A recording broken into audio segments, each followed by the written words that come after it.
Welcome to Blunt Takes. It's your boy ReeceMoney. We back at you with another one. It's your boy Greenway, man. We back at you with a special one today, man. We gonna let y'all have it, let y'all know what we got going on for the conference finals. You know, it's here, the conference finals. The conference finals. So a lot of crazy things been going on. We want to be blunt about it and tell y'all what's going on. But first off, we want to shout everybody out for the love and support y'all been giving us. You know, we love to see it. You know, stay blunt about it. Keep giving us comments, keep giving us likes, subscribe, let us know if you don't like it. You know what I'm saying? Just please let us know. Stay blunt about it. So, yeah. For sure, man. Definitely, and appreciate all the support. And we're going to jump straight into this because, you know, I got to be blunt about this. We're in the conference finals. Okay, a lot of teams are here that we didn't think that we're going to get here at this point. But, hey, we're here now. So, that being said, I'm going to start with that Eastern Conference Finals matchup. ECF. All right, so you have, let's start with it. The Bucks, Game 7, pulled it off in Brooklyn, and now host the ECF versus the Atlanta Hawks, who knocked off the Philadelphia 76ers. In another Game 7. Yes. What's your thoughts on that on this Eastern Conference Finals that we have? So my thoughts on the Eastern Conference Finals. Before I give you my take on who I have for the Eastern Conference Finals and what do I think is going to happen, I want to take it back and talk a little bit about that Game 7. Okay. And I'm going to talk about the Bucks and Nets Game 7 before I go talk about the Hawks Sixers Game 7. The 2 Game 7s, you know what I'm saying? I just want to mention a little bit about it. Sure. Feel like we deserve to have our blunt takes about the game because we both had the Nets going to the finals, and there was a pick for the finals, let alone just going. So I'm pretty sure that blindsided us. You know, there was injuries due to injuries with Kyrie Irving and James Harden. You know, Harden was out there, but it seemed like he was on one leg, and it really hurt seeing him play like that. But that man Kevin Durant is special. Oh, that man Kevin Durant is amazing. Game 7, 48 points, inches away from putting the Bucks away. You know? Man, that trophy had a half-size smaller shoe. Half size, man. Half size. That shot at the end of the fourth quarter might have won the Brooklyn Nets. I believe it would have. You know, they only had 1 second left. They didn't really get a shot off. Great game, though. But that's a great Game 7. It was back and forth the whole time. Overtime game. Everything you can ask for in Game 7. And Greek played amazing, and we seen the Greek versus KD show that we wanted to see this series. And hats off to the Bucks. Hats off to the Bucks. Got to. And now you got to give credit where credit is due. Yes. And the Bucks overcame adversity and pulled it off versus the Brooklyn Nets. Yes. Granted, the Nets were injured. James Harden with a tough, gritty performance out there, being able to go out there on one leg. And be out there with his team, and just his presence on the court, I feel like was good enough for the Nets. That's what they needed. Yeah. At that time with Kyrie out, and it's just KD by itself. You know, they were too predictable. And now, you know, you got James Harden, just his presence on the court. You know, you couldn't really do much. You know what I mean? His shot wasn't going down. You know what I'm saying? He couldn't really explode much off the hamstring. No, but not even. Still being able to handle the ball, giving KD some breaks, and being, you know, just having that presence, just being James Harden on the court. You know, he's still a great You got to respect that. He's still a great facilitator. So, he's still running offense. You know, he was doing it. Last game had 29-9 too. So, I mean, he pulled out a gutty performance, and Nets came up a little bit short. All credit to the Bucks. All credit to the Bucks. So they just came off a hot Game 7. You know, wild one.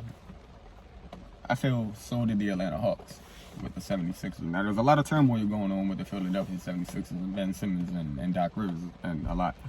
And I think everybody's going to start to look at that rather than appreciate the greatness of Trae Young, which I did not believe in to start. You can go back and look on the Blunt Take episode. I actually had the Atlanta Hawks losing to the New York Nets in the first round. And, you know, and they pulled it off. You know, I had them going this far. And I think if I want to get to my Blunt Take, this is as far as I see them going. I think the Milwaukee Bucks will pull this off. In 6. You got Bucks and 6 in the Bucks ECF. And 6 in the ECF. I like the Hawks. You know, they made me a believer, but I don't think you have anybody that can contain Giannis. There's nothing. If you've seen his performances, which I know people have, against the Nets, and you just think about what he can do to the Atlanta Hawks team. You know, they have Blake Griffin guarding them. You know, you have younger pieces and more defensive pieces than John Collins and Capella, but still the size and strength and speed of Giannis is going to play a big part. And I don't know if Nate McMillan and the Hawks can set up a game plan that can take him out the game, because it seems Steve Nash and Kevin Durant and them couldn't. And they tried. It was up 2-0. You know, Greek wasn't having the best performance, but he locked in and seeing what he can do. And I think that's not going to change, and I don't think he's going to have to take a game or two to lock in for this series. I think he's ready. And I think he's ready to go to the finals and possibly win the finals. And So you like the Bucks? You like the Bucks in 6? Now, who'd you have, though? Because, you know, this is a tough one. But this Eastern Conference Finals, this one is an interesting one, I must say. And if we want to talk about the Hawks right quick. Last series pulling it off in 7 versus the Philadelphia 76ers. Now, I had the Hawks winning that series in 5. Yeah. They ended up pulling it off in 7. Yeah, I had 7, you had 5. But I just felt like the Hawks were going to beat Philly. I just didn't feel like Philly had a championship caliber team, and they have a lot of issues over there with their roster, and we'll see if they can get it fixed. Yeah. But all the credit to the Hawks, and All great coaching job by Nate McMillan. Amazing. To come in amazing. mid-season and get this team to the Eastern Conference Finals, you can't say enough about the coaching job that Nate McMillan did this season. Hats off to him. And they're here. If you look on the other side, you got the Milwaukee Bucks. Just beat the Nets. I thought the Nets were going to win the championship. Same here. Yeah. Got knocked off in 7 by the Bucks. The Bucks are here. Hats off to them. Great coaching job. Great comeback. And I think that win over the Nets gave them the confidence now that they have. Yes. I think they're going to go out there with a lot of swagger now and very confident in themselves that they can beat anybody now. And they're the favorite now versus the Hawks. And I feel as though that the Hawks won't have no answer for the Greek Freak. I feel as though he's just going to be too much for them. And they have a great matchup at point guard that they can put on Trae Young with Drew Holiday. Yes. I feel like Drew Holiday can make it very hard for Trae Young. He's a veteran, savvy defender, great defender, all-pro defender type of player. A lot of grit in his game. He's not scared. Not scared to throw his body around. And it's going to be hard for Trae Young to get loose, I feel like, versus them. And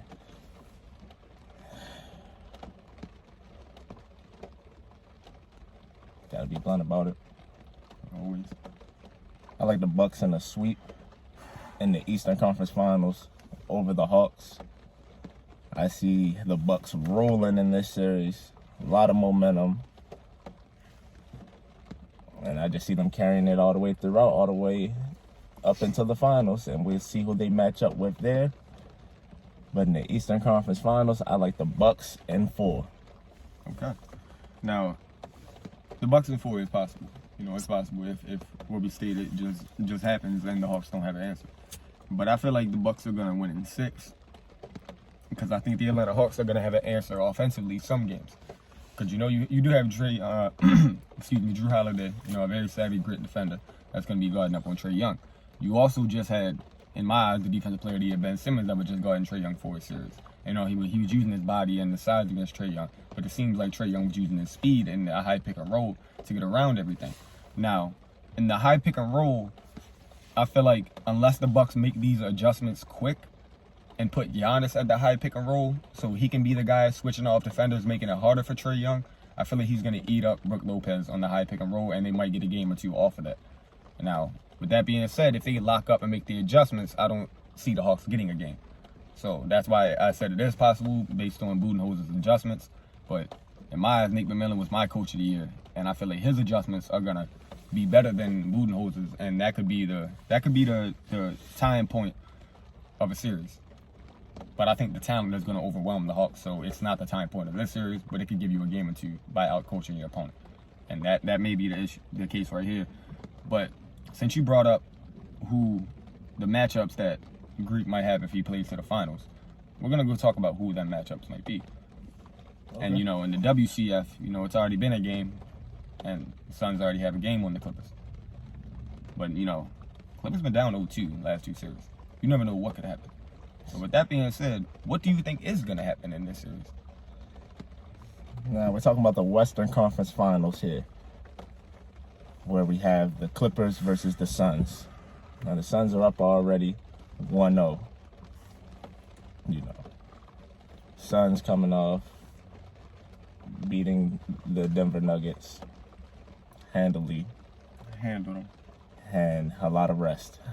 Clippers are coming off a Game 7 series versus Utah. Game 6, I'm sorry. 6-game series versus Utah. They were down 0-2. And previous series before that, they were down. They were in a 7-game series. So they haven't had a lot of rest. They're battling. And, I think it kind of showed in the Game 1. And also in that Game 1, what we didn't see were the 2 superstars on the team. Yes. We didn't see Chris Paul and Kawhi Leonard. So that is the interesting thing in that series, that the 2 arguably best players on the team aren't playing. Yeah, it's an injury-riddled season, and you hate to see it, and especially in the WCF. Now, hate to see it. what I believe is the second stars of the team stepped up in the game 1 in Devin Booker and Paul George and some role players, and it was a great game, and Devin Booker went off on him. Oh my God! And he went lit him up. He lit him up. First ever triple double happens in the playoffs in WCF in your Game 1, and you give him 40. And he couldn't miss that. They've had issues in the past. Devin Booker and Paul George. You look at the beginning of the season. They were getting into it at the end of the game. Harsh words being said. And you mentioned that little bit of beef they got going on right there. So I mean, might play a factor, That's adding a little spice to the series right there too, as well. So we'll see going forward. But to me, it seems like the Clippers feel more comfortable when they're down in the series than when they're up in the series. So they're down 0-1. We'll see if they can get this. If they can steal the Game 2 in Phoenix or not. And don't know if they will or not. We'll see if they do. Seems like it might be better if they lose it, because it seems like they're better down 0-2, which is crazy. But no Kawhi Leonard right now, though. No Kawhi Leonard, no Chris Paul. We don't know if they're going to come back or not. Kawhi Leonard dealing with an injury. Chris Paul dealing with the COVID protocols. So we'll see what time they can make their appearance in the Western Conference Finals. But my prediction for the Western Conference Finals, I'm going to go with the Clippers in 7. Clippers in 7. I'm going with the Clippers in 7. And I just think that they are a team of destiny this year. They're the comeback kids this year. They're comfortable in the comeback role. And if they can get Kawhi Leonard back, I think that'll be huge for them. Yes. The rested, healthy Kawhi Leonard coming back towards the end of the series could help them close out this series in 7.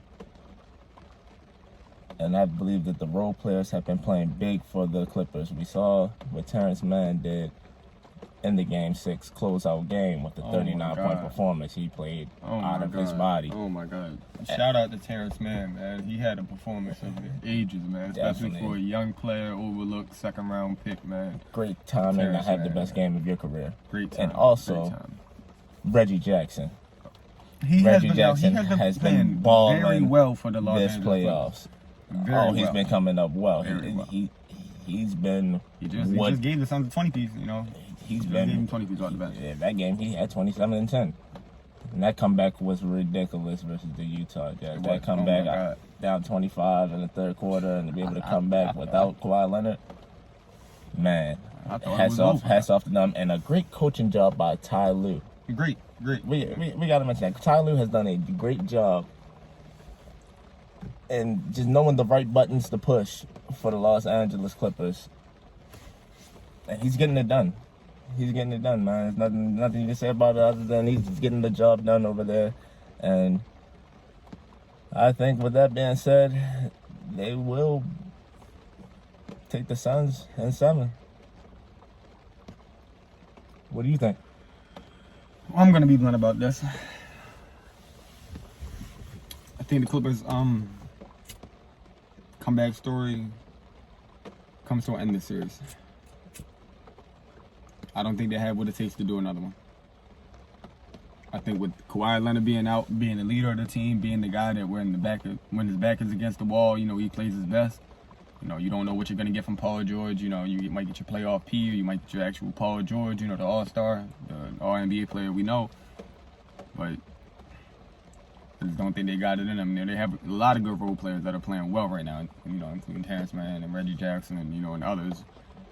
But I think the difference with the Suns compared to the other two teams that Kawhi Leonard just had to, not just Kawhi Leonard and the Los Angeles Clippers just had to play, didn't have that guy that if you're up 2-0 on a person, you feel like the job's not done.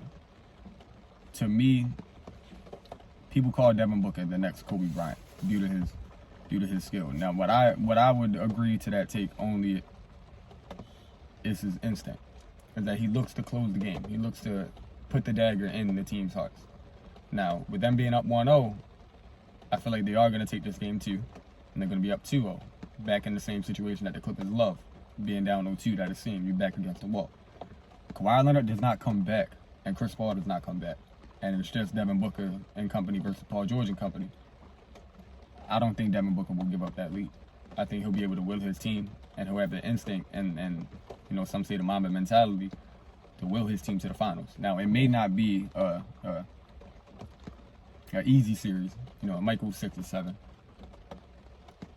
But I feel like if they take this game 2, like I think, it's most likely going to go 6. If they lose tonight, I think the Suns will go in 7. But Chris Paul and Kawhi Leonard come back.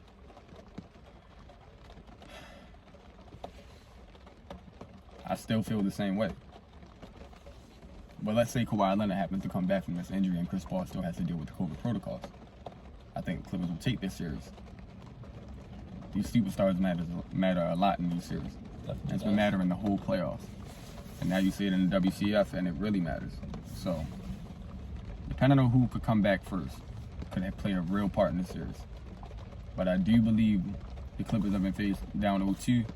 And I know the other NBA teams have been watching, especially the team that's still in the playoffs. I know the Suns have been seeing what has happened during them comebacks. And I think they just have the right mentality because third time's the charm. A team's not going to let it happen. I don't think it's going to happen a third time. With me having the Suns taking this game and going up 2-0, I don't think the Clippers can do it again. I think the Suns are mentally ready for this. If they go up 2-0. And if they're, if they lose and it's 1-1, I think they're ready to take it. And I have to go with Suns in 6 or 7. So you got the Suns. I got the Clippers. It's going to be a great Western Conference Finals. I can't wait to see how it plays out. And looking forward to this finals. Yeah, it's going to be a crazy final. And I must mention, you mentioned the injuries. So not only this series, a lot of series in this playoffs, it's been a lot of injuries, and I feel like that's robbed us of a lot of great playoff series that could have been. But granted, there's still been a lot of great playoff performances and a lot of great playoff games this year, and I feel as though there's a lot more to come. And it's gonna get good now. I feel as though it's gonna get good now. Playoffs about to get real good now. Championship on the line, conference finals on the line. We'll see. If you look at with the last 4 remaining teams, besides Kawhi Leonard, every star does not have that championship ring yet. So we will be seeing a new crown champion.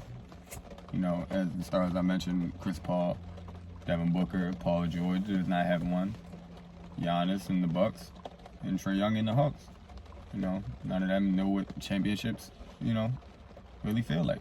Besides Kawhi Leonard, but them teams, they're not. So it's gonna be nice to see. It's a crazy season. It's finals, we don't see LeBron, Steph Curry, Kevin Durant. We don't see none of the major faces of the NBA. So I think it's good for basketball. Injuries happen, and I'm not one to say it's only because of injuries why they're here. These teams deserve it. They played hard all season. And they're taking the teams in the playoffs right now, and they deserve it. That being said, with the remaining players left in the playoffs, who do you think what do you think a championship would do the most for whose legacy remaining in the playoffs?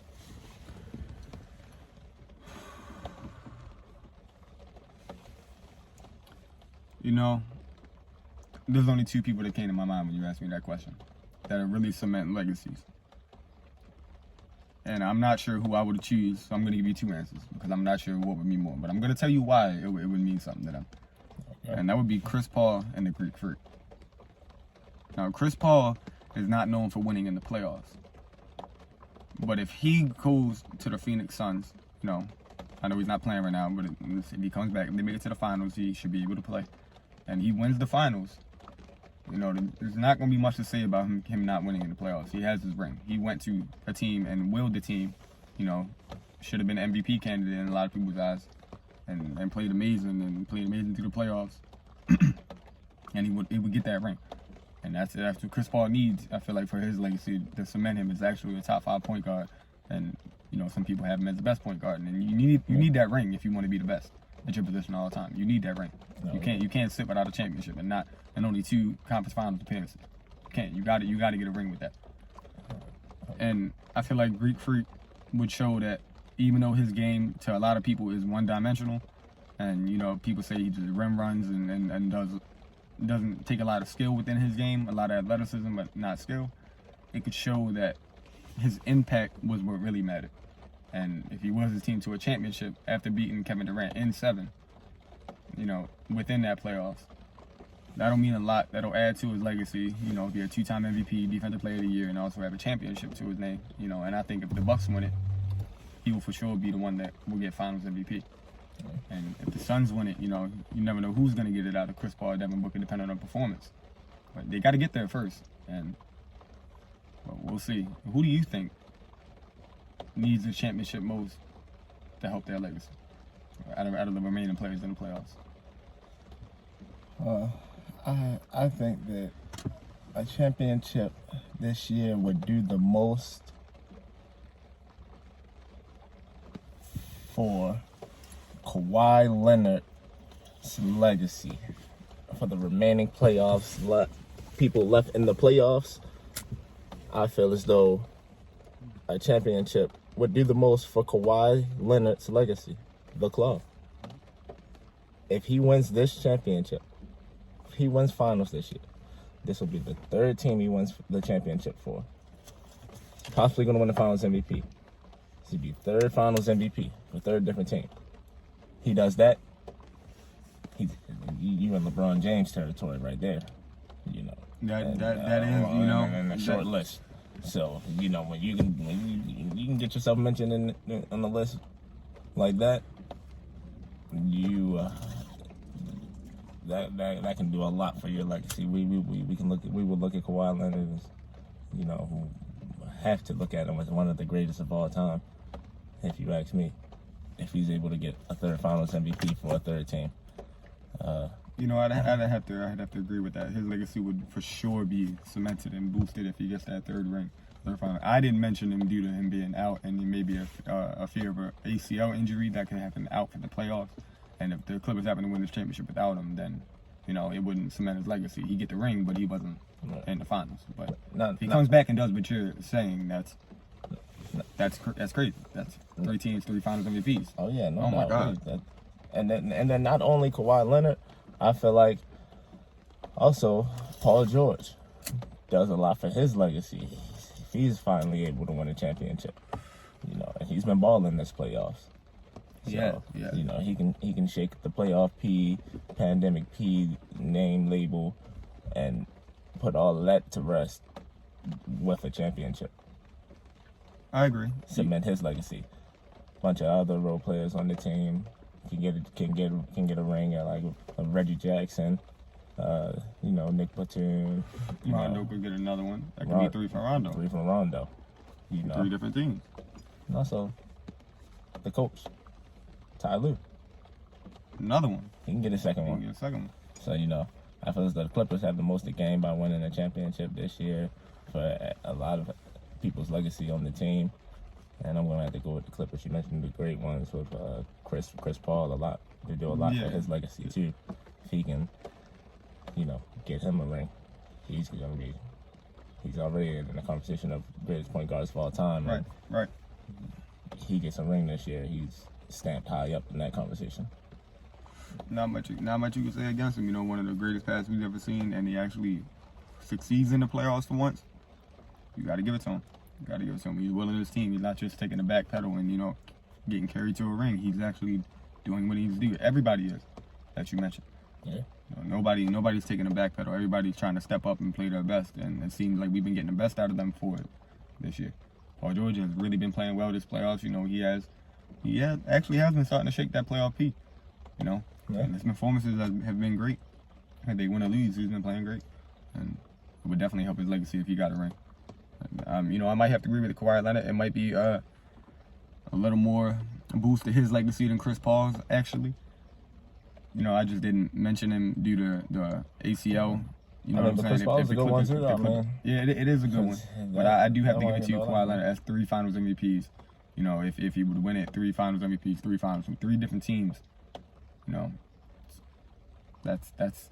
I think that would be a better boost to a legacy than one ring, and that's a good one. That's a good one. It's a great one. We'll see how it goes, man. I can't wait to see definitely the superstars in the Western Conference Finals come back and light it up, make it a great series. I'm looking forward to watching both of those series, and can't wait to see what happens. See what we have in the finals matchup. Yeah, it's gonna be a great one. I can't wait for the finals. But we gotta stay tuned for the conference finals. These are gonna be great ones. Yep. Great conference finals between the Hawks and Bucks. Got it. Suns and Clippers. These are gonna be great ones. We gave you our takes, and it's been a great one. And we want to know you guys' blunt takes. So you agree, disagree. Let us know. Be blunt about it, and we appreciate all the support. Remember to like, subscribe, comment, and let us know what y'all think. Yeah, always stay blunt about it. We appreciate the love. Please let us know what y'all think. Whether you like it or hate it, let us know. Stay blunt about it. Oh, yeah. Remember, be blunt about it. Yes, sir.